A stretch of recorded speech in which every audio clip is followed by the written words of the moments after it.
আসসালামু আলাইকুম এভরিওয়ান।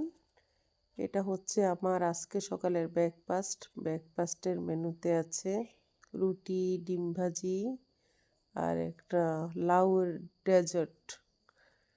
তো প্রথমে পানি দিয়েছি, পানির মধ্যে 1 চিমটি লবণ দিয়েছি, কয়েক ফোঁটা তেল দিয়েছি।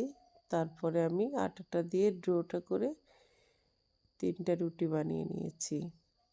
অন্যদিকে একটা ডিম নিয়েছি, সাথে দিয়েছি মরিচ, কাঁচামরিচ, হলুদ, স্বাদ মতো লবণ।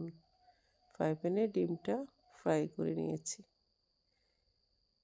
আর আমার ভাবি অনেক মজার একটা ডেজার্ট বানিয়েছে। এটা লাউ দিয়ে, লাউকে মেশিন দিয়ে কুচিয়ে তারপরে ঘি দিয়ে, ঘিয়ের মধ্যে দিয়েছে বাদাম, কিশমিশ, স্বাদ মতো লবণ, চিনি, দারুচিনি, তেজপাতা।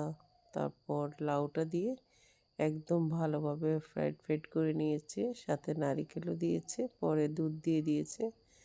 একদম পায়েসের মতো যখন ঘন হয়ে আসছে তখন চুলাটা অফ করে দিয়েছে। এটা হেভি টেস্টি ছিল, লং টাইম পরে খাওয়া হলো। ভাবিকে অসংখ্য ধন্যবাদ। মা বেঁচে থাকতে খেয়েছিলাম, তবে মিনিমাম 30 বছর আগে।